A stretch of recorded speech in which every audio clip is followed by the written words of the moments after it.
Welcome.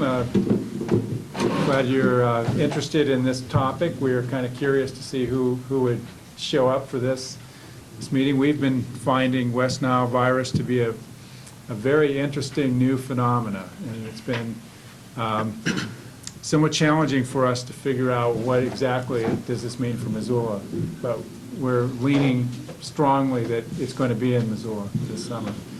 My name is Greg Oliver. I work here at the Health Department, and I'm more or less a host for these folks who will be giving the presentation. I want to introduce them.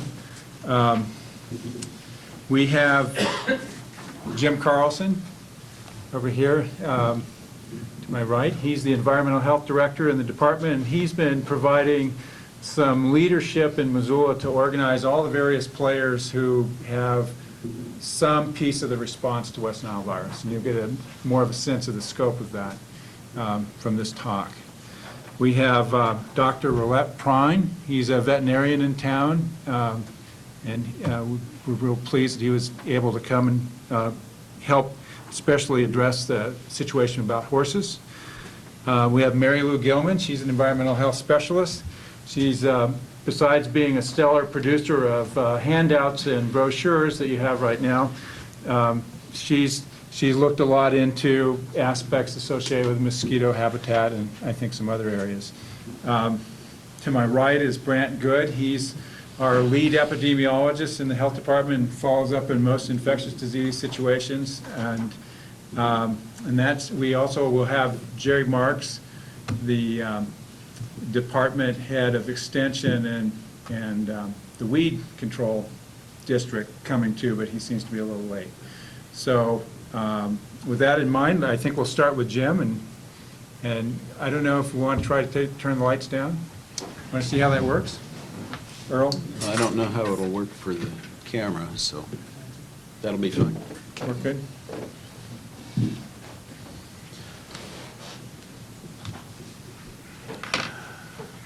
I just go past one? This is just a quick schematic of the cycle of transmission of West Nile.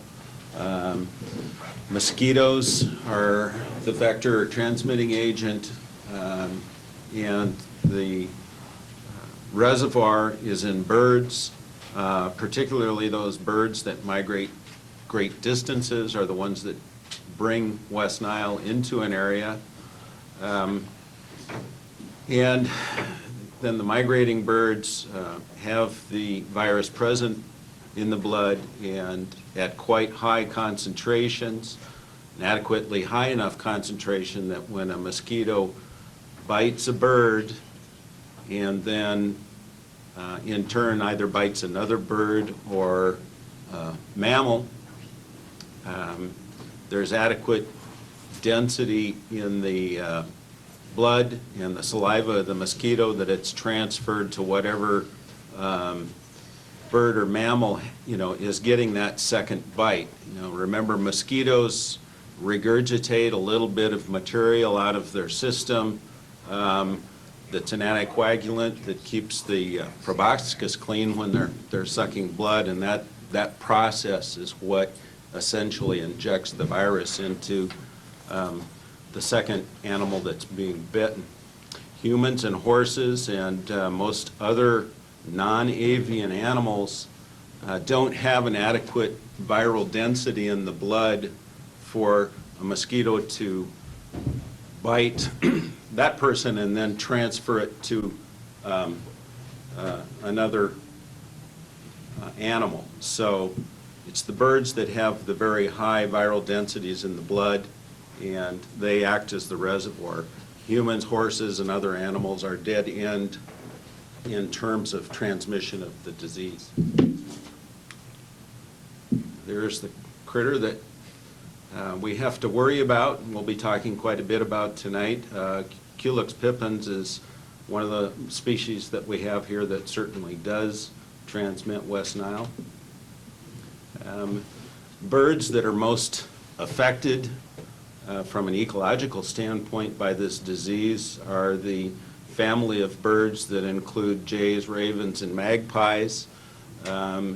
They are not, as I said, generally thought to be the transmitters or the main reservoir of the disease, but they're severely affected, and we expect to see die-off in these species.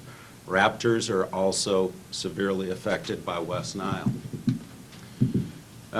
These are the probable transporters of the disease. Ducks and other birds that migrate long distances seem to carry the disease for a significant period of time at somewhat lower levels, not quite as deadly to those populations. So it's those birds that go south to spend time at Seven Flags Over Texas and some of those other resorts, and then come back this way in the winter. And this is simply a map of some of the North American flyways for the migrating birds.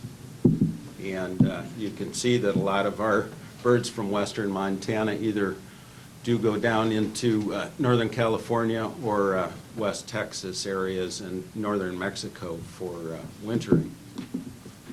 The virus first appeared on the East Coast in 1999, and you can see the states that appear in red where the virus was found in 1999, and then it spread in 2000 into the green states, 2001 spreading west into the blue states, and then 2002 into the states that are, I guess, sort of a puce color. This is a map of surveillance in Montana last year, showing the 2 counties where there was human cases. Most of the rest of these counties, actually the positive results were equine results, but I believe this slide's a combination of equine and dead bird sampling. And with that, we'll go to Brant, who's going to talk about surveillance in West Nile in humans. Thanks, Jim. Which button is it here? Oh, it's the one underneath. Okay. So, like Jim said, I'm going to talk about surveillance, the kind of where the virus is in people, and a bit as well in animals, birds, and insects. First, it's important to remember that what we hear about as reported cases of West Nile are the cases that involve people or animals or birds who get sick and may die. That is by far the vast minority of actual infections from West Nile. Again, Jim showed you the life cycle, the mosquito biting infected birds and then biting more birds and causing infection in them, letting other mosquitoes bite those newly infected birds, so on and so on. And then occasionally other animals, including people, becoming infected from bites from those mosquitoes who are carrying the virus. Humans, horses, other animals are incidental hosts. They're not the primary host for West Nile. And the little lightning bolt you see there indicates that's one of the focuses of prevention, is trying to avoid the mosquitoes. Okay. I wanted to talk a little bit about the group of viruses that West Nile belongs to, and it's called arboviruses. Arbo is kind of a combination of arthropod-borne viruses. It's just combining those words. And there's a lot of different arboviruses, several families, dozens of members that can cause human disease, including Colorado tick fever, the western and eastern equine encephalitis viruses. You can see maps showing where those are distributed in our neck of the woods. If you look worldwide, there's a whole lot more, and they usually have names assigned for the geographic areas that they occur, like Rift Valley fever. One group of arboviruses is called flaviviruses, and this is the group that West Nile belongs to. And there's about 70 defined flaviviruses, about half causing human disease. Of these flaviviruses that cause human disease, you may be familiar with some of them, including yellow fever and dengue fever. Okay. The clinical epidemiology of West Nile virus, again, most infected people don't become ill. They don't have any symptoms. But if they do, after 3 to 14-day incubation period, about 1 in 5 will develop what's called West Nile fever. And this sounds a lot like other kinds of things. You get a headache, you get fever, you get muscle and joint aches. You may develop some rash. But what does that sound like? Does anybody have an idea of something that we've been dealing with in our area? The flu. How about another arthropod-borne infection that our area is pretty famous for? Tick fevers. Okay. So it's going to be a challenge for medical providers to distinguish between West Nile cases in people and other kinds of arthropod-borne infections.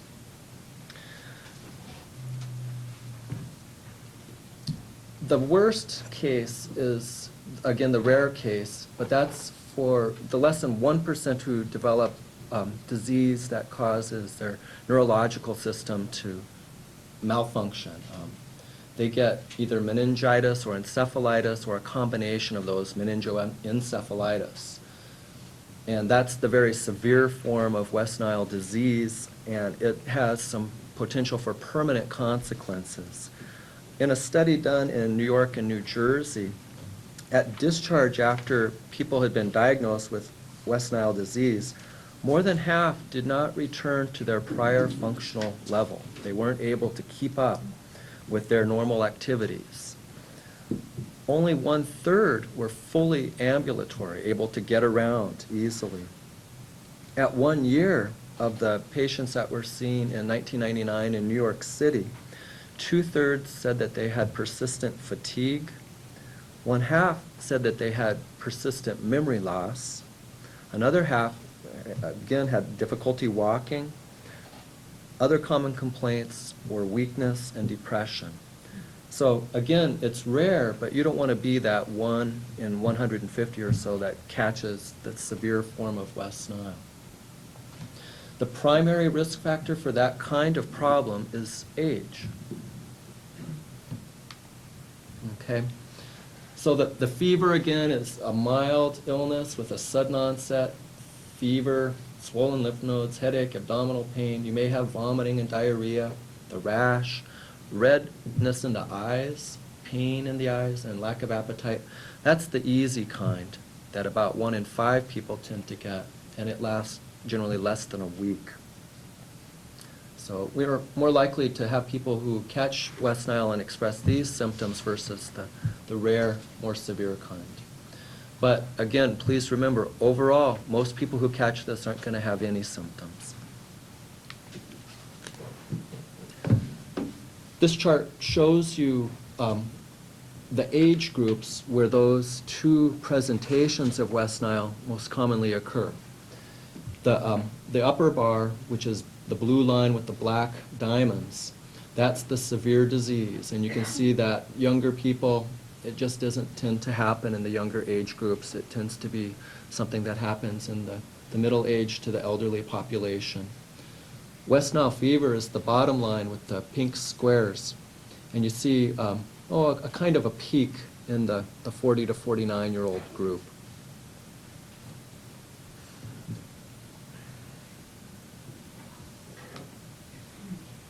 Okay. The cumulative case count in the United States in people is 4,156 through the end of last year. And as far as I could tell, earlier this week, there had not been any cases to date reported in 2003 in America. In Montana, we've had 4 cases, but only 2 in Montana residents. The other 2 were people who had caught West Nile elsewhere and had traveled to Montana, where they were diagnosed. And this shows that I think it's Bighorn and Yellowstone counties. I think this is one of the most interesting graphs that I'm going to show you, and it talks about when people got sick from West Nile. And it starts in this, the bottom axis starts in early July and goes through the end of the year. And you see the peak incidence for onset right around September 1st. And so we're looking at late August and September are the primary months where cases began to get sick. And that's all over the country. This is a similar chart, and I apologize for the small print on this, but pay attention just to the bars, and I'll orient you to the axis again. On the bottom axis, it actually begins in June, and it goes through the middle of November. And again, you see a peak for one cluster of cases in the northeastern and east or north central part of the country, where the peak is in late August, early September. And you see on the lighter blue bars a peak about the middle of August, and that's for the southeast and south or eastern central part of the country. Seems like there's two general focal points for the epidemic right now. What will happen when the infections start spreading to more and more people in the west, we're not quite sure, but my guess is that it will mimic the dark blue bars because of our climate being similar. That's just conjecture on my part, but that's kind of what I would expect, because our season for mosquitoes starts a little later.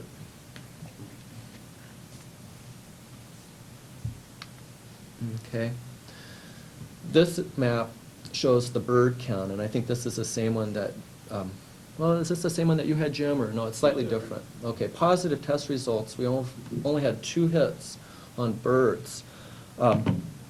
One of the things that we're really interested in finding is when West Nile hits bird populations in our area, and we really do need your help in this effort. And so we're asking the public to be alert for bird die-offs, and it's the same types of birds that Jim mentioned earlier, the corvids, which are crows, magpies, and jays, as well as raptors, correct? If you notice those kinds of birds dying off, we ask you to please call. And if you're interested in actually picking up that bird, the safe way to do that is to use a plastic bag that you put around your hand. You grab the bird and then pull the plastic bag over it, place it in another plastic bag, and keep it cool. Also, we're not looking for kind of old, mushy birds. We're looking for birds that have died more recently. I actually had a call last week about I think it was a crow that was very ill. And I think, referred that to you folks at Pines. I'm not sure if it was submitted or not, but hopefully somebody will do that. If people are interested in picking up birds that are dead on their own, that's a big help to us. You need to take them to the Fish, Wildlife, and Parks office out on Spurgeon Road. If you're not interested in picking them up, you can call either Fish, Wildlife, and Parks or Animal Control, and they will pick some birds up. And as soon as we get a hit and become one of the counties in red, we'll let folks know that. But also at that point, we're not going to be as interested in collecting more birds. Once we know it's here, we'll just assume that it's going to be around. And again, the one first bird that we actually do detect is just going to be the kind of the harbinger of others that have already been infected or have already come through our area. It's going to be the minority, the kind of tip of the iceberg. Earl? Can I ask a question? Sure. You backed up one slide. Could you explain why the prevalence of illness was higher in the north than in the south?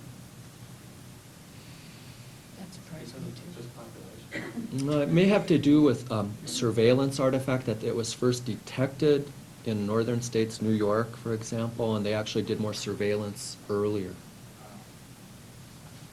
If I knew how to make the slide go up with this thing, I would, but let's move on, and maybe we can cover it later. Okay.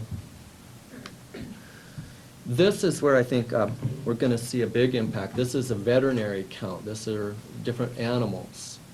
I'm guessing predominantly horses, equine samples. And you can see that much of the central part of the country has been affected. And Dr. Prine will talk some more about this later. In Montana, the veterinary hits have been quite significant east of the divide. to improve surveillance in animals, we're going to be working with area vets, and I'm really glad that Dr. Prine could come and talk with us tonight. He's going to speak more about that. But for horse owners in particular, if you notice ill animals, you need to get in touch with your vet. And we're hoping that the vets will then also call us at the health department to let us know what they're seeing, so we can pass that information along. I need to also mention that, we're not just interested in, of course, in animal cases. We're certainly interested in human cases, and we're hoping to get the medical providers interested. There's specific testing that's available, but it's not available locally. We have to get specimens from people who might be ill with West Nile and send those off to Helena. And then we have to wait a little bit and see if we can get more specimens from those folks. And actually, at that point, it'll be after the person's been ill that we'll have a confirmation of whether or not they've actually had West Nile. We will treat people who, report significant illness and are determined by doctors to have something consistent with that as probable cases. But until we actually have lab confirmation, we'll have to hold off on saying whether or not it's the real thing. Whether or not that'll happen in Missoula County this year versus the more likely finding it in a bird or a horse, we'll just have to wait and see. But we do expect it will be coming our way sooner or later. So in summary, again, remember that most but not all human infections are insignificant. That said, you certainly don't want to be the person who catches the severe form. Bird and veterinary infections are likely to precede the cases that we'll see in people. And mosquito surveillance and control for this are the primary prevention that we can offer. And with that, I think it's time to turn it over to Jerry to talk about some of the things that folks can do to reduce the risk of coming across mosquitoes.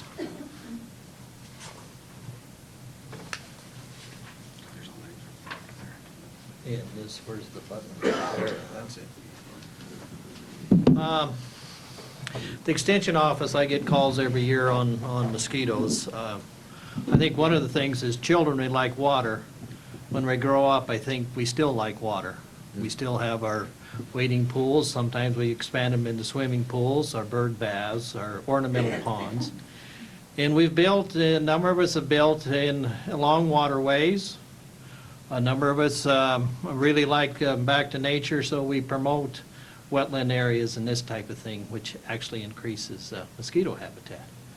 So we're kind of sometimes a victim of ourselves in trying to deal with mosquitoes, whether it's West Nile or not. Sometimes mosquitoes can be real troublesome. I think prevention is really key, and starting in your backyard. Standing water. Warm water, standing water is critical to mosquitoes. There's a number of species out there, and some may be more prone to some sites than others. But basically think about in your own backyard that there may be some things you can do. And that includes your bird bath, change it at least twice weekly. If you're getting water accumulating in flower pots or tires or buckets, before you know it, you'll find mosquito larvae in there. Ornamental ponds is real important because a lot of those will accumulate mosquitoes. So thinking about those, starting your backyard and checking around to where you may have mosquito habitat. Rain gutters is another thing. Often they fill up with vegetation, wet leaves, and some mosquitoes like that kind of site. So cleaning out your rain gutters, making sure you just have sites that where water doesn't accumulate. What have I missed there? But anything in your yard where water can stand, a lot of times you don't think about it till you get out there and check. Beyond that is then, because mosquitoes will travel a ways, one of the things, the advantage in our area, wind will carry mosquitoes, but we don't get a lot of wind except during storms. So that maybe helps us in some ways. But when you get off into other areas where you've got standing water, larvicide is the most effective as far as control. And there is a number of products. Alticid is one which prevents the larva from from coming out of the pupa stage. There is Bacillus thuringiensis, BTI, you need to use the I, which is targeted for mosquitoes in the fly family, and they come in the form of dunks, and you can put those in standing water. And those are, to my knowledge, available locally. The Alticid is readily not, it has to be ordered. See, I was trying to think of anything else. There's dibrom as far as an insecticide, but generally as far as, or baits, what I meant, oils is also another one that may have a fit in place. As far as adulticides, malathion is traditionally been used a lot, spraying, but its use is not as much, partly because mosquitoes will develop resistance to it, and there's been a switch more to your permethrins. But bear in mind, adulticide is what I consider more cosmetic. You may reduce them for a short period, but unless you figure out where they're coming from and deal with that, you're just kind of putting a Band-Aid onto the problem. Mosquito, fish, those kinds of things are not readily available, though organized groups are able to attain those, and they can be effective in some water situations. I've had some questions on traps, and some of the things that people are using, like these bug zappers, are not effective on mosquitoes. Yes, I think you probably get a few, but they're not very attracted to it, and you probably get more beneficial insects that way than you do the mosquitoes. Such things as bat houses, building bird houses, or trying to attract swallows. Again, I think as far as promoting those things is fine. As far as having a significant impact on mosquito population, no, they really don't. There are some traps coming out. There's such things as carbon dioxide, odors, lactic acid, temperature, that does have an influence in attracting mosquitoes.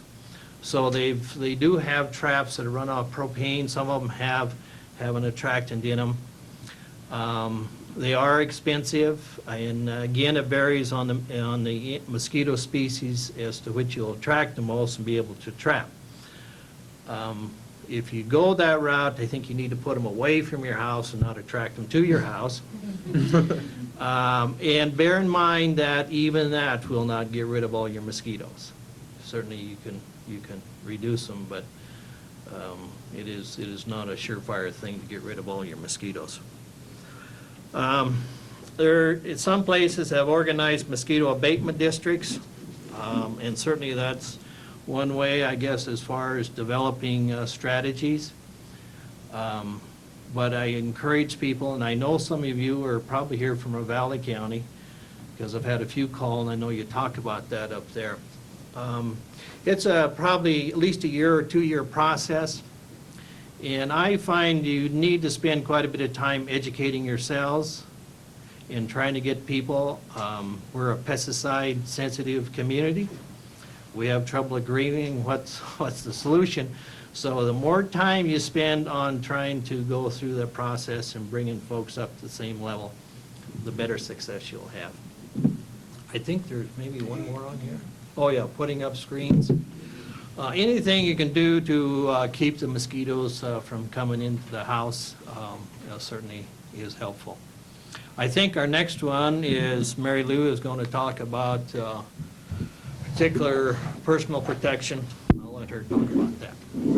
Thank you. I see a few folks in the audience that look like they might be in that 40 to 49 group. That's the group that are most at risk. Remember that only about 1 out of every 5 who gets bitten, she's 40 over there. 1 out of every 5 people who get bit will develop the more mild symptoms of West Nile virus, the headache, the maybe stiff neck, vomiting, that sort of thing. But that 1 in 150 that develop the more severe symptoms are going to be the folks that are going to have longer lasting consequences because of it. And there are things that we can do to prevent that. And basically, for personal protection, it's wearing, Oh. wow, all of a sudden, okay, Jim! Somehow or other this that time. Okay, so we want to avoid being outside during peak mosquito And that's the time. end of our talk tonight. Can you make it go back? This is supposed to be on mouse control, so we might have to go back and see what's going on here.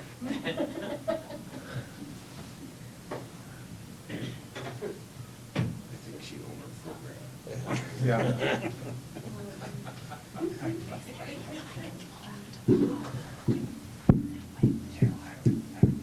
Okay. Mary Lou is also a teacher, and We we can't figured fix the it. speed reading course that Jim, you want to go out and visit her? Okay.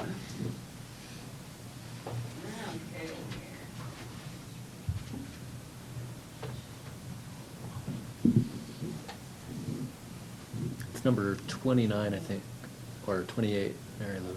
Oh. Okay, we are gonna turn off all of the fancy stuff here.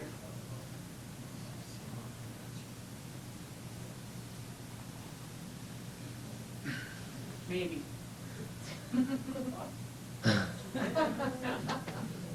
We wanted this to go a little bit longer, so now we're gonna get that opportunity.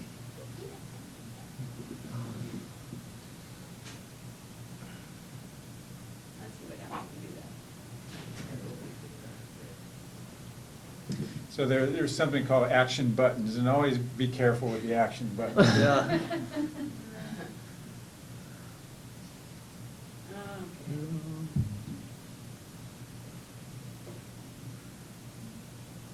Technology is grand. Just keep saying that. Technology is grand. No, not that one, Mary Lou. The one right below it. That one. There you go. Uh-huh.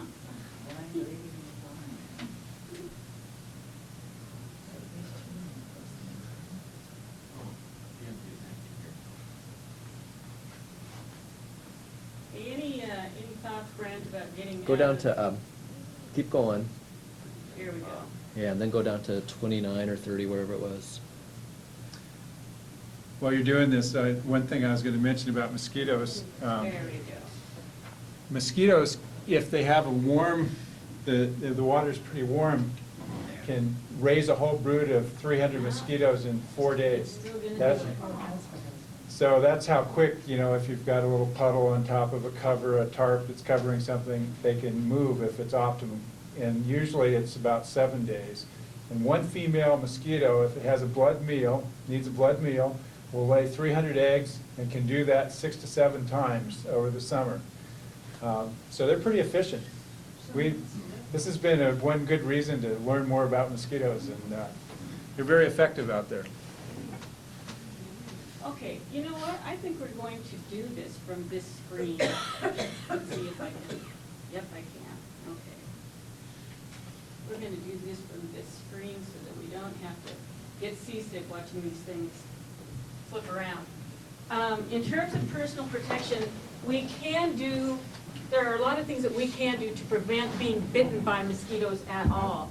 And one of the things that we have for you out in the hallway are handouts, are flyers, that will also go over some of this personal protection in terms of insecticides and give you a little bit more repellents and give you a little bit more information.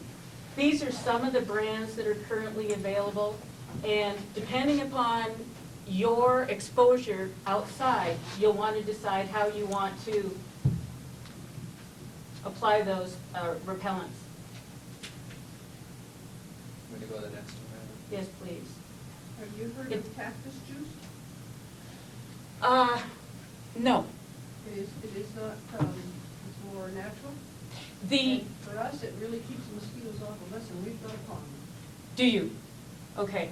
We, the primary ingredient here that is being touted as the gold standard for repellents is DEET, D-E-E-T.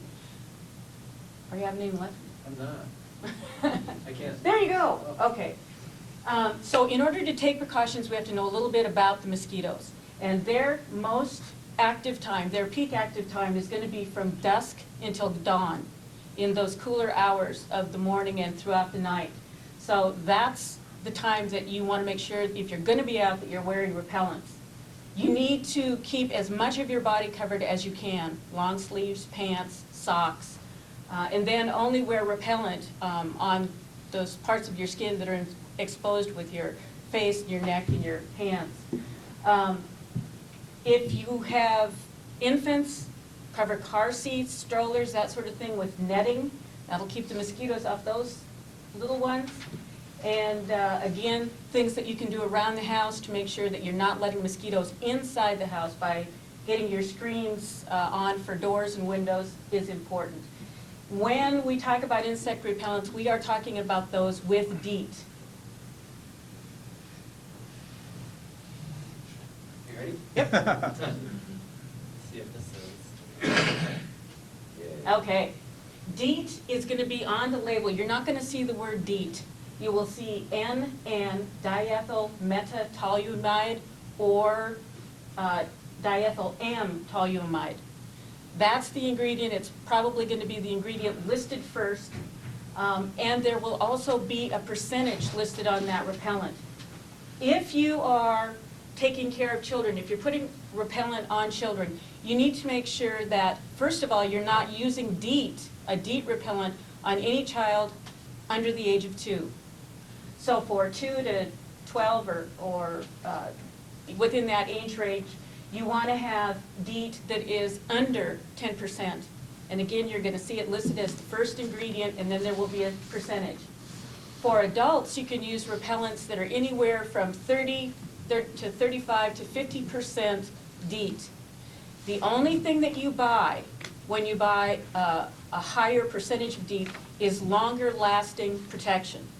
So if you know you're only going to be out and you only want to have protection for an hour or so, go with the least amount of DEET that you can get, and that's going to be about 30% for adults to be effective with adults. You can get DEET concentrations up to 100%. It's not thought that anything over 50% gives you any longer lasting protection. So use the lowest percentage that you can use and still get the protection that you need. And I think it's generally about 6 hours or so on a 50% level of DEET. If you read the instructions on the repellents, they will give you some of those time estimations. And be very, very careful to read the information on the label. Read it carefully, apply it as recommended. Thank you. You don't want to spray DEET under your clothing. You can spray DEET actually on your clothing if you're going to be out for a period of time, because especially if you've got light clothing on, mosquitoes will bite through that. Wear light-colored clothing and avoid heavily scented shampoos and toiletries. Once you come inside, once you've applied the repellent and you're no longer going to be outside, once you go inside, make sure that you're washing your hands, washing your face, get as much of that off as you can, and especially if you're dealing with children. Okay. When you're applying a repellent containing DEET to children, again, don't apply it to children under the age of 2. When you apply the repellents on your children or on the younger folks, put it on your hands first and then rub it on their faces, avoid the eyes, ears, that sort of thing, and make sure that they don't ever have an opportunity to come to apply the pesticide themselves. And don't apply it to their hands, because those of you who've had young children know that the first place their hands go is in their mouth. So it's very important that you not apply any of the repellents with DEET to their hands. Just get them on the face and neck. Okay, we talked about not having them apply the repellent themselves.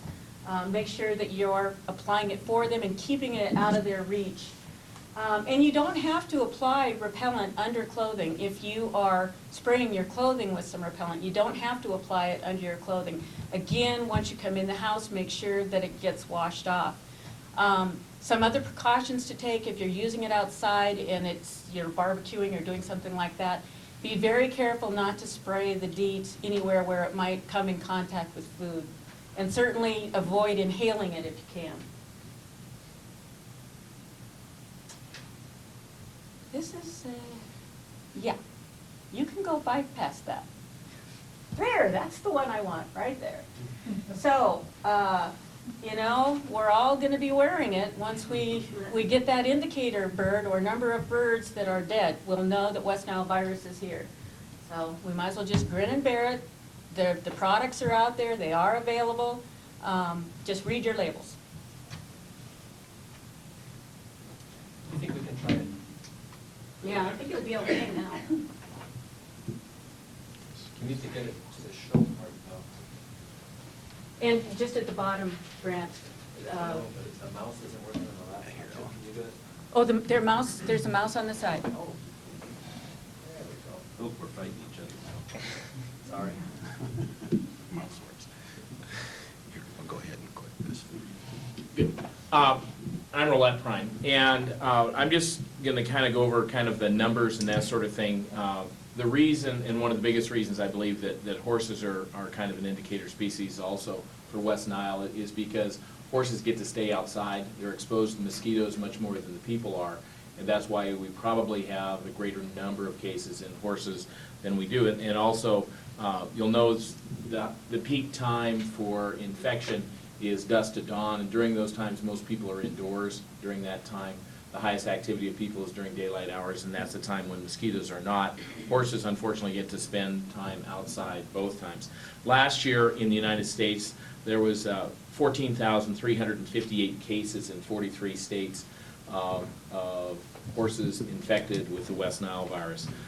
In Montana, there was 134 cases. Now, these are cases that are confirmed. These are not probably the total number, but these were the number of cases that were confirmed. Out of the 134 in Montana, 38 horses either died or were euthanized in the state of Montana. The closest case to western Montana and the closest case to Missoula was actually one in Livingston last year.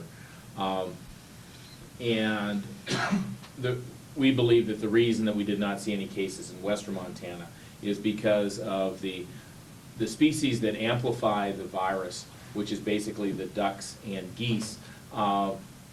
You have to have a correlation between having the ducks and geese that are infected and the mosquito populations and have them cross. The flyway that western Montana is in is a different flyway than eastern Montana is in. Now, there is some intermixing, and some of those birds probably do become intermixed in the Caribbean, because not all the birds, you'll notice in the earlier slide of the travel patterns of birds from western Montana, it's kind of like from western Montana they take off and go to the coast and go south. Well, some of those birds also take off and go back to eastern Montana and go south. They don't all just travel west to Oregon and go south, and so there's going to be some intermixing.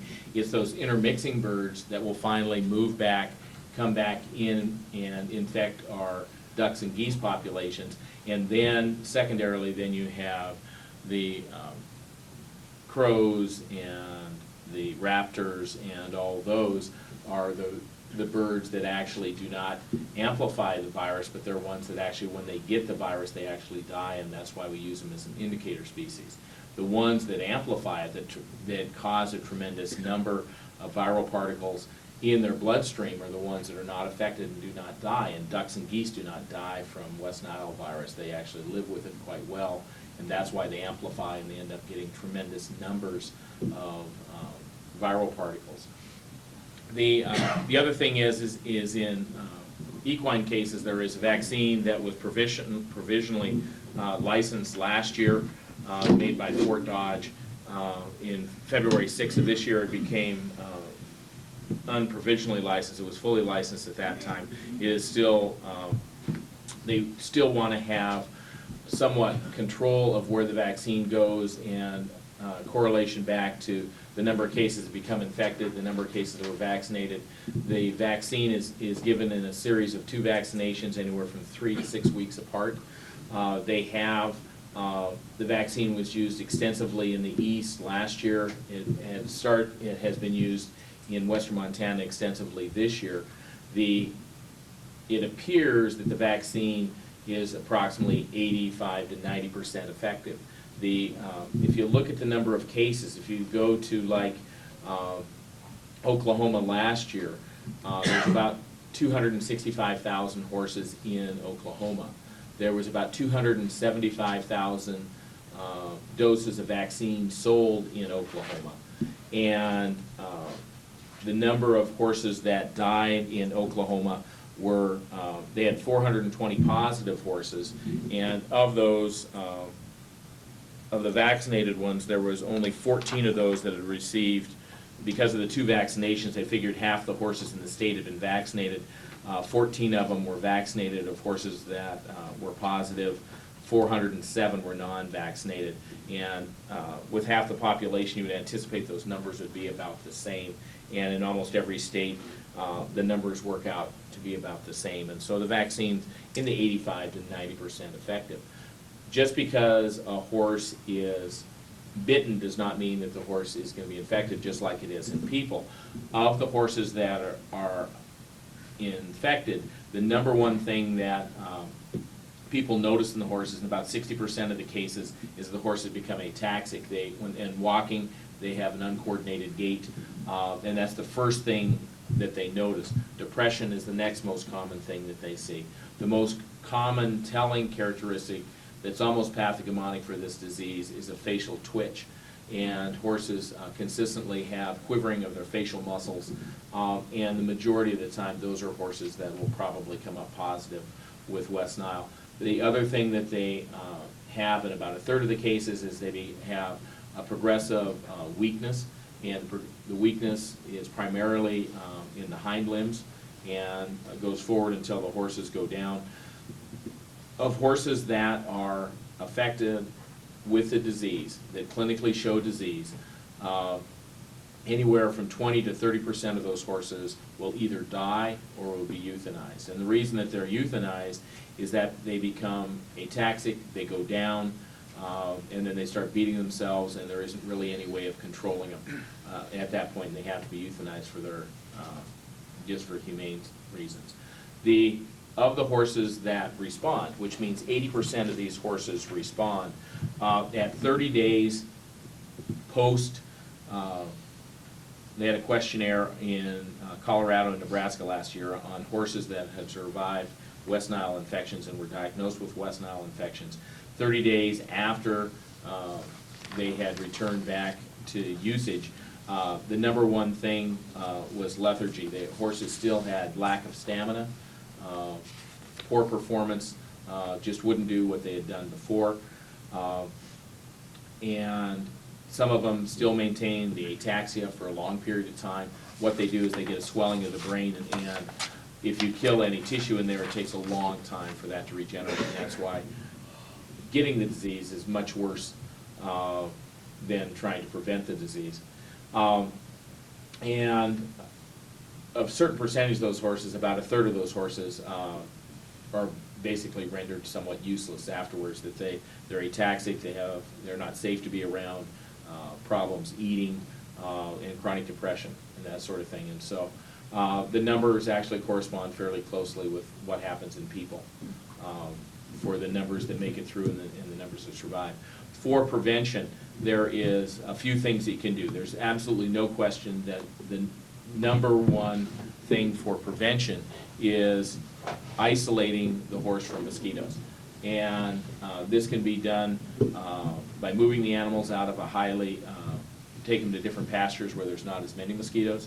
You can put the mosquitoes in barn, or the mosquitoes, you can put them in the barn too. You can put the horses in barns basically prior to dusk when mosquitoes become fairly active. Also turning fans on in the barn and having high rates of wind going through there. The mosquitoes will not land if you have high-velocity fans on. That will definitely help. The use of regular equine repellents does not work in prevention of mosquito bites. It may work for 10 to 15 minutes, and that's one of the reasons that most people just kind of give up because it doesn't do much. Well, it doesn't. It works very good on tabanidae and horseflies and deer flies, and the smaller black flies and that sort of thing. It works well on those. It does not work well on mosquitoes. Mosquitoes require DEET, and that is the only insecticide that works very well, and it's the one that works on horses just as well as it works on people. The other thing is isolation, using blankets and that sort of thing can be done if the horses have to stay out, but changing the water at least twice a week in their tanks, because that's an excellent place for mosquitoes to go ahead and grow and propagate. Not have standing water, have it moving so that stuff moves on, definitely helps. And then, ponds, you can do the controls, that have been talked earlier. I think that pretty well, and the vaccine is also something that has merit. There's no question that it actually works fairly well. The unfortunate thing about the vaccine is that the company does not say that it prevents disease because they have a difficult time of infecting horses with the virus and producing clinical disease. It's very difficult to do, and the problem is the same thing with people, that not everyone that gets the virus comes down with the disease. Well, not every horse you give the virus to comes down with the disease. And so the models that they use is they vaccinated the horses 2 times, and then they checked them, and they actually injected them with virulent West Nile virus, and then they checked to see if they had a persistent viremia or if they became viremic after that, and checked them for the virus. It appears that the vaccine prevents viremia about 95% of the time at 1 year. And so 1 year after vaccination, it still prevents viremia 95% of the time, which probably correlates fairly well with the anecdotal information that we have on the reduction of infections in the horses that were vaccinated as compared to the general population. The vaccinations on time frame is probably as important as anything else. The vaccine is given anywhere from 3 to 6 weeks apart. 4 weeks is preferred. We recommend that the second vaccination be given at least by we prefer to have by the first to middle part of June having the second vaccination, but you can get by with the mid part of June to the end of June to the 1st of July. You do not develop protection for about 3 to 4 weeks after the second vaccination, so the first vaccination really only primes the immune system and doesn't do much for any persistent immunity from that vaccination. But with the second vaccination in, 3 to 4 weeks later, you have protection at that time, and that protection lasts, they know, very good for 4 to 6 months and pretty good for a year. And so you would like to have that, at least have your protection in position by the 1st of July. We know that our peak mosquitoes and everything is probably in June to the 1st of July here. The peak incidence of the West Nile, characteristically for Montana, is, it starts the end of July, August is pretty hot, and September is probably our peak month. And the reason is you have to have the correlation of the ducks, the geese, the mosquitoes, and everything else all at one time. And because it's a vector-borne disease, they are characteristically later on in the population, because not only do you have mosquitoes here, these mosquitoes have to be infected with the virus. So they have to be around and in contact with quite a while so that you have a percentage of those mosquitoes that are infected. And that's why all the vector-borne diseases are not at the first of the vector period, so they don't happen in March and April. They always happen towards the end of the vector season. Our end of our vector season is about in October, and so that's when we start seeing the end of the cases in October, November. But our definite peak incidence is August, September, and October, which, most people consider the mosquito season to be, June and July, and then by August it's pretty well gone. Well, the mosquitoes in August are have a much higher chance of being infected than the mosquitoes in April, May, June, or July. And so August and September are by far the most important. Okay. Okay, thank you. I guess it's my assignment to summarize. West Nile's expected to be in western Montana this summer. Birds are the disease reservoir and mosquitoes are the vector.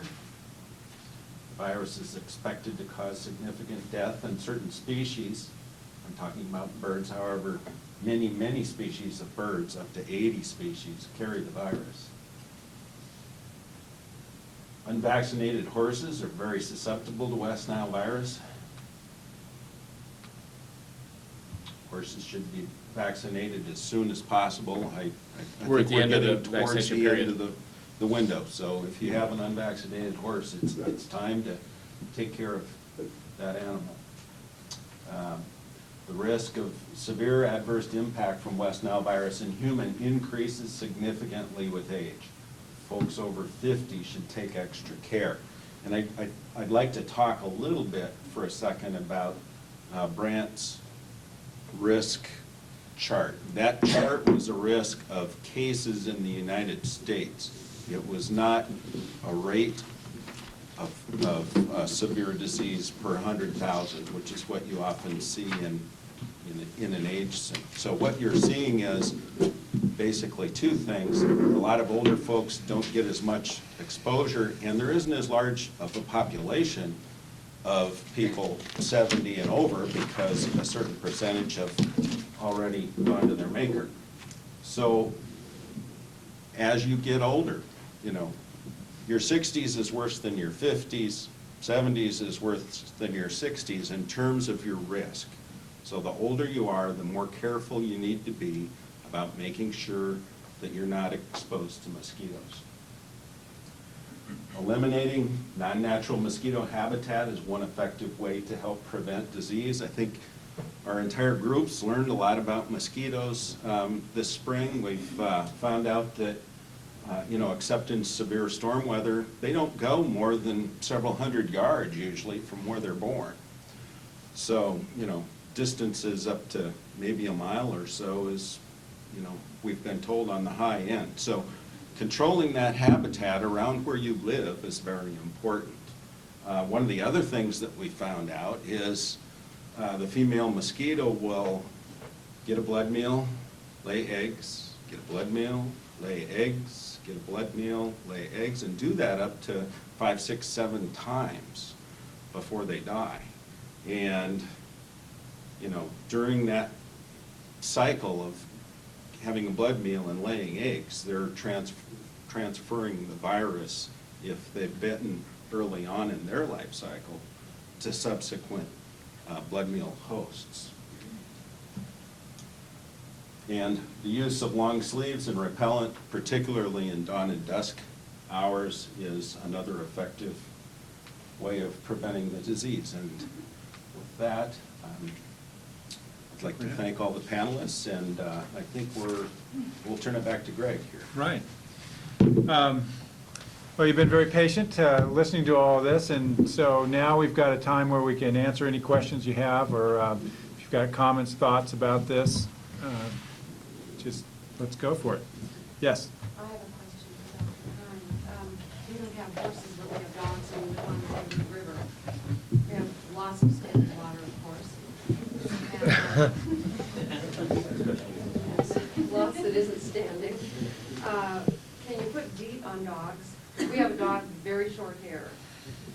Yes, you put can, DEET you on can it? put DEET on dogs. Dogs are susceptible to the West Nile virus. There's been 2 cases of fatal West Nile virus in dogs. Unfortunately, one was in Montana.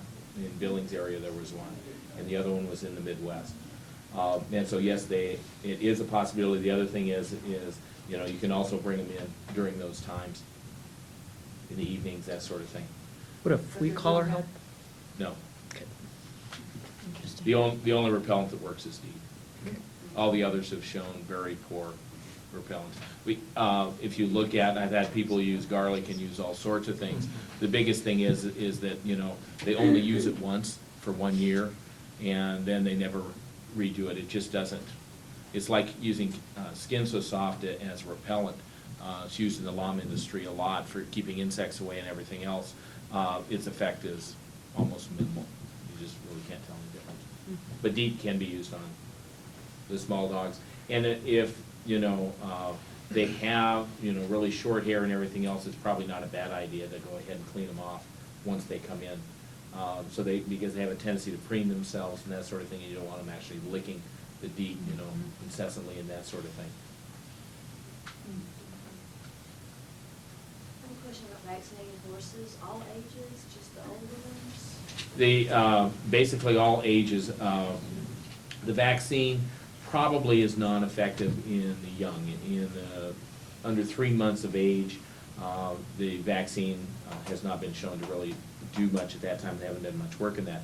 If the mare had been vaccinated prior to delivery, and had been vaccinated, meaning that she had both doses in, at least 30 days prior to delivery, then the recommendation is the foal should not be vaccinated for at least 6 months and probably 9 months. And so if they were vaccinated this spring, they are foaling at this time, those are foals that probably should not be vaccinated again until next spring. The older horses are more susceptible. It kind of affects the general population on those that show clinical signs, but those that show the most clinical signs are horses 15 and over, and the ones that are fatal are usually greater than 17. So the older horses are the ones at risk for showing most of the real severe things.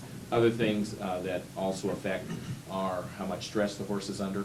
Horses that are traveled a lot, rodeo horses, that sort of thing, appear to have a higher incidence in Montana than the general population.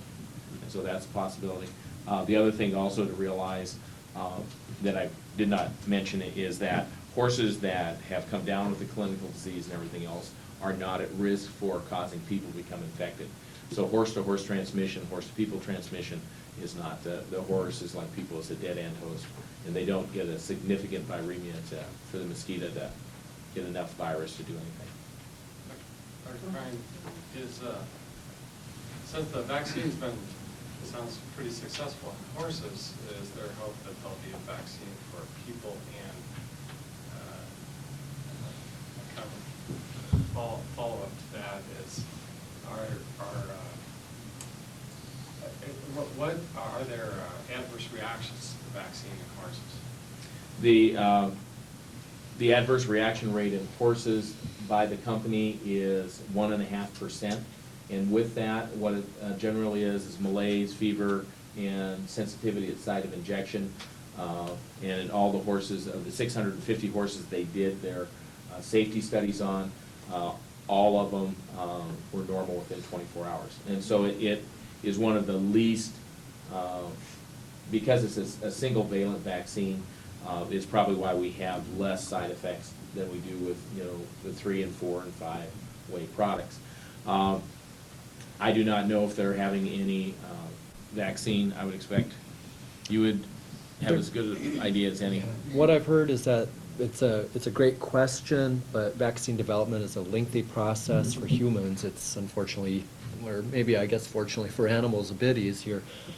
Years away, billions of dollars, those kinds of numbers are the ones that I keep hearing. And again, how important is it? We are not really sure. I have something to add to that. This particular variety of West Nile virus came from the Middle East. And they actually think that a bird or a mosquito hitchhiked essentially and came over. But it's been in the Middle East at least since the 30s. And it's not a very big deal. St. Louis encephalitis, we had a major outbreak in 1974. It scared everybody, and then there weren't any more cases to speak of for the last 30 years. And people aren't sure whether we're going to see just the beginning of a major problem with West Nile virus or if it's going to dip down, and it would make a difference in terms of how concerned people were as far as developing a vaccine. So I think it's early to find out. And just to add to that too, for those people who get the virus and don't have symptoms, well, those people that get the virus, and there appears to be lifelong immunity. So that will be one reason that over time, as it enters both the bird population and the human population, that for those those individuals that are exposed and don't have symptoms, they won't have to worry about, getting it again in their later years because they'll have already had it. Yes. I have a dumb question to ask to start with. If it's the female that has to have the blood meal before she lays the eggs, then the male is not susceptible? Or do we get the disease from the male also? The male doesn't have blood meals. Pardon me? The male doesn't suck blood. Okay, that's good to know. Okay, then, the other thing, we have a pond. We want to have our 50th anniversary around it. We have mosquitoes galore, and we don't want people to get ill. Is there anything we can do to spray? I mean, personal, our own without going to county or something. And are you having your 50th in June or early July? July, Late July? early July. Early Hoping it's July. soon enough, Um, prime time. Well, certainly as far as the pond, I would look to these BTI dunks to put in the water to see if that will take the Can I see larvae them out. afterwards and get some Sure. information? And I do have some information out there on tables. I have those. And Be when sure, you said know, about- When you said about no protection from other things, honest to God, we use what they call cactus juice, and we got it at Rhinos, which is not business anymore, I can't believe. But you get from Bob Ward's, and we've used it all year, and we have mosquitoes. And we Well- have swallows, and it works fantastic, and it doesn't have DEET, which is a poison, and it's a natural thing, so for those that care. yeah, that's fine. There's been a number of products, soybean, geranium. I hadn't heard of cactus juice. There's another chemical that's in some products, what is it, IR 3535. Generally, what I see of the studies is the protection is much shorter. Some of them do provide some kind of protection, but it's much shorter. Like the time you mean while you're out? Yes, right, as far as time exposure. DEET is, from all the things that I've seen in the literature, is probably the one that does provide the long-term protection. But I won't discourage you, if cactus juice works for you, that's great. With regard to ponds and that sort of thing too, I don't know how large your pond is. Certainly, we encourage the use of BT because Bacillus thuringiensis is a natural product. It's, Is it a spray or what? it's a bacterial spore that you're introducing, and it's basically plague for caterpillars, or the eye version of it Is will for- kill mosquito larvae. So it's a disease that's restricted to arthropods, and it has no effect for the most part on anything else. So it's very safe. Another thing, and I don't know how large your pond is, but if you have a, boat in it. oh, it's a very large An pond. acre. For smaller ornamental ponds, pumps and filters and those sort of things, if the water is moving, then that's a good thing, because it gets involved in the life cycle of the mosquito. Both the egg rafts and the larvae in the water can't stand that water movement, so I wanted they to need pump for stagnant years water for to beauty, so I'm reproduce. gonna get it now. Happy anniversary. Yes. Talk to him later. What about predator fish? We have bass in there.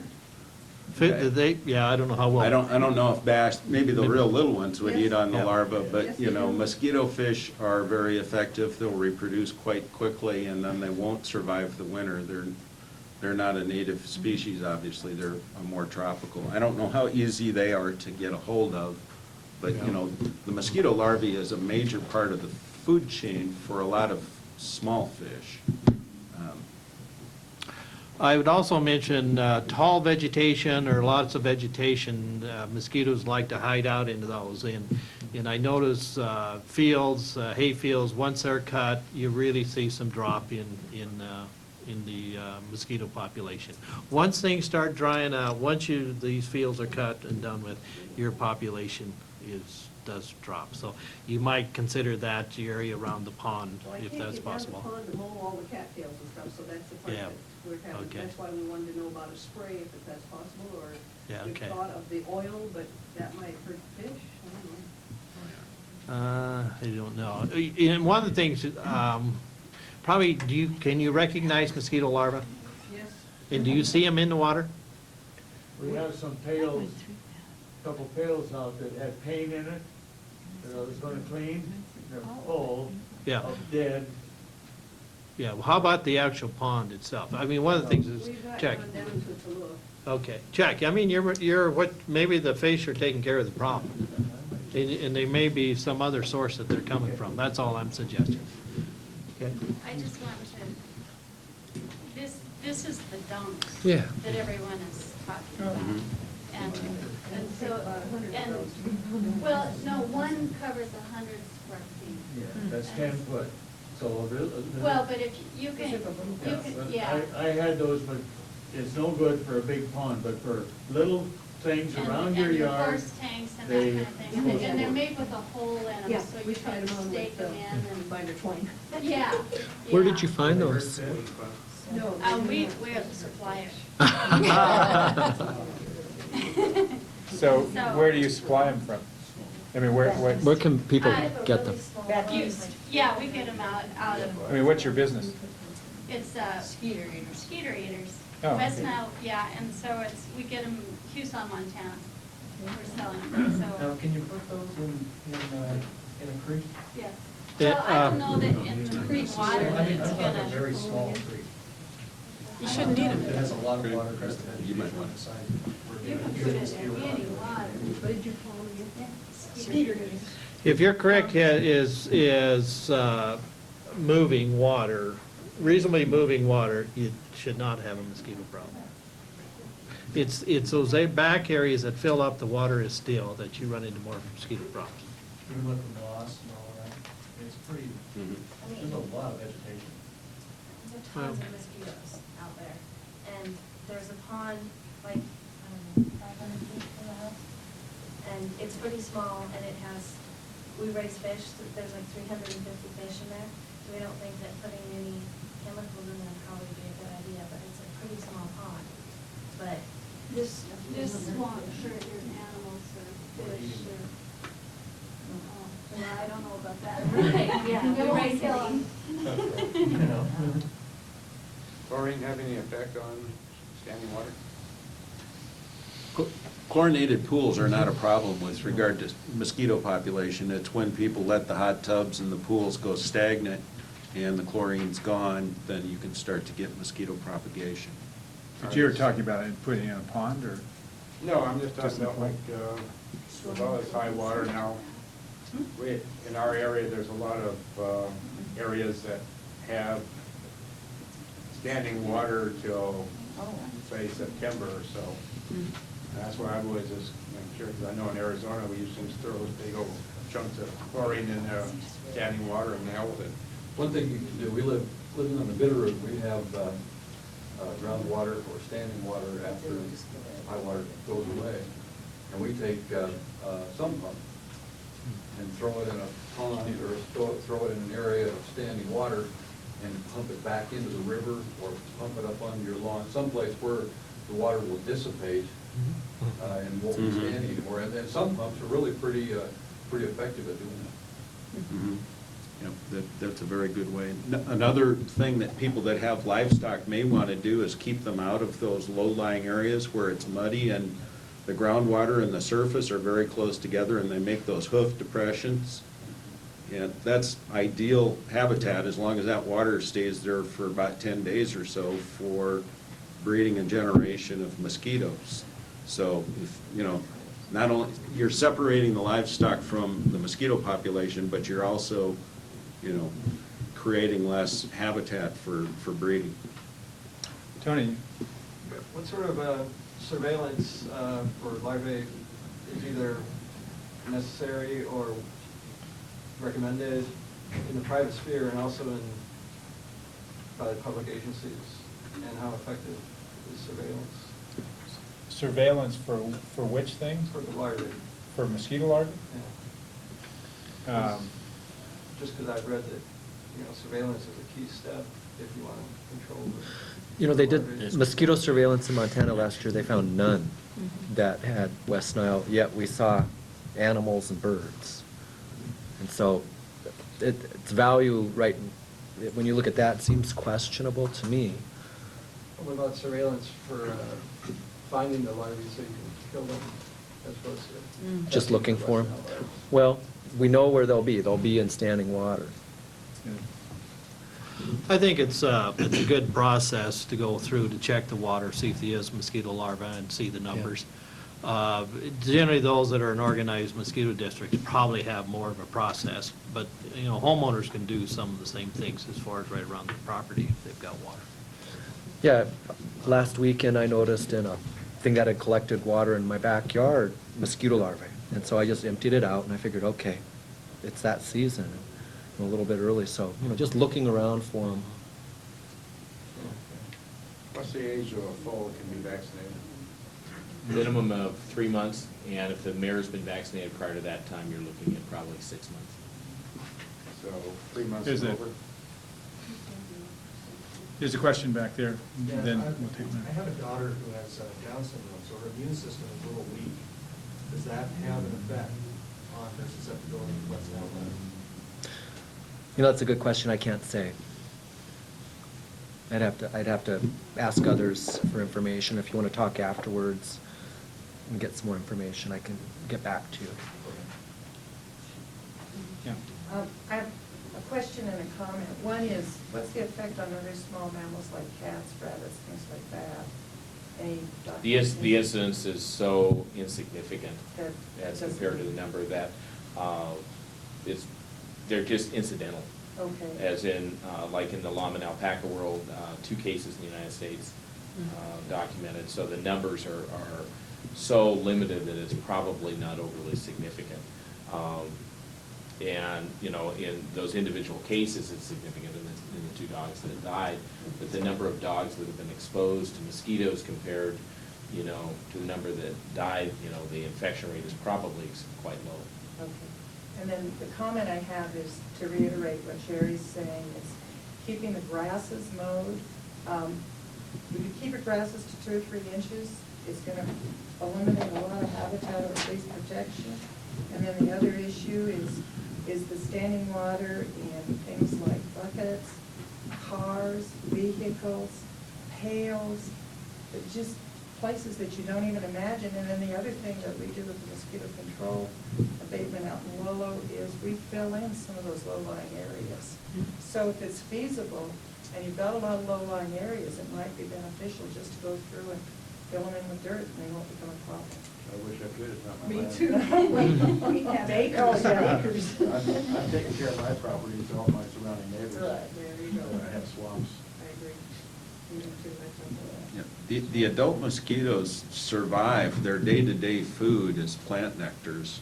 So if you take away that moisture in those plant nectars, you know, you've essentially removed their survival habitat. The blood is just part of their reproductive feeding. So we have one problem. Yeah. The Corps of Engineers says you cannot fill in wetlands.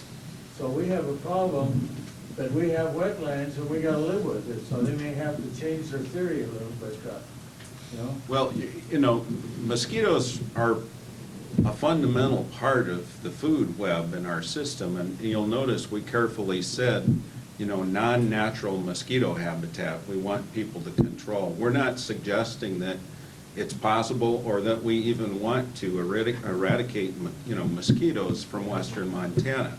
But there certainly are much, much larger numbers than we need to have as a result of human impoundments of water, whether it's a 12-ounce tin can or, you know, a 5-acre pond. One other thing I wanted to ask quick, you talk about the mosquito larvae. Now, what I saw in these pails of paint was little black, elongated, like, what do I want to say?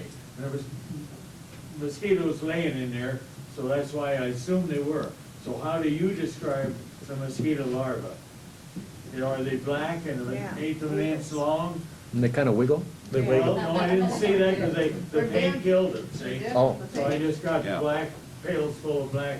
Or they may have already cast out of the pupa and moved out of the water. They leave a shell in the surface of the water and, you know, the adult flies off and leaves that casing. So, but, you know, the wriggler, a lot of people call it, is that, you know, little critter you see moving up and down, and it's going to the surface to get a little bit of oxygen, and then wriggling back down to eat protozoans or whatever they're feeding on in the water. Do you foresee any circumstance in the future where there might be some large-scale insecticide spraying to try to target adults instead of larvae? I think we'd have to see a public health emergency to be taking those sorts of measures on a wide scale. Now, there's some mosquito districts that have been doing that as a matter of routine, but I don't foresee, based on what we've seen in the rest of the United States, the need to do that.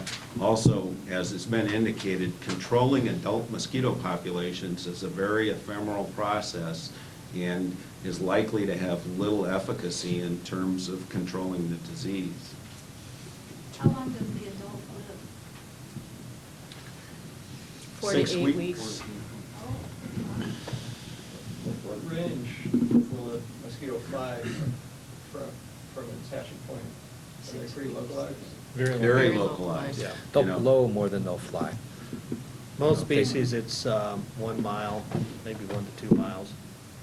Usually wind will carry them. We don't get a lot of wind in western Montana compared to eastern, but, no, they're pretty localized. I think a really interesting question that we'll be looking at is whether this intersection that Dr. Prine's talking about of having enough mosquitoes that are infected, whether our season of having high mosquitoes is too short to really have the kinds of problems that you've got in Louisiana and some of the other spots. I mean, I think it's an interesting question, and it could be that we don't have an intersection of all those things where the ducks are here at the right time and all that to make it happen, but we're going to have to wait and see and find out. Are there, when these animals or people are infected, are they multiple bites, or can a single bite do it, or does anybody have a clue, or are there titers that they measure, or? In horses, experimentally, they believe it takes approximately 200 infected mosquitoes to bite a horse to actually cause the infection. It's not like 1 or 2 bites. But I haven't seen anything as far as people go, how that works. And I think that one of the things would be how susceptible you are and how, and that's, if your immune system is weaker, I think that you have more of a problem, and that's characteristically the case with older people. You know, that starts to decline. Last week I drove through Wyoming and I heard on their farm report that they've already confirmed a couple of dead birds positive for West Nile. I know they had 1 positive bird in Wyoming. Right. And they actually had it last year, so I wasn't quite sure why they were testing again this year. You know. Same bird. Is this strictly a blood-borne pathogen, or can it be carried within the meat of a bird? I mean, people eat ducks, and if they're the ones that are carrying the virus the most, is that going to be a problem? Right, I would think that, it would be bloodborne, and I think it, you'd be certainly cooking them, and that would kill the virus. And I was just thinking about maybe the preparation of it, you know, depending on That's what would be my concern. how you handled it. Addressing the bird. It's an interesting question. The only thing might be open cuts. That's Yeah. what I was saying. Right. Well, I hope that we answered most of your questions, and if anything else comes up, there's our phone numbers on here. We'll make a valiant attempt to try to find the answer if we don't know it right now, or we don't know it when you call. And we'll see what happens. We'll be letting you know if we get a confirmed bird or a horse case or something like that. We think that we'll definitely see birds dying at an unusual rate before we'll see people, and so I think there'll be an alert that everybody will go, okay, yes, it is here. Thank you.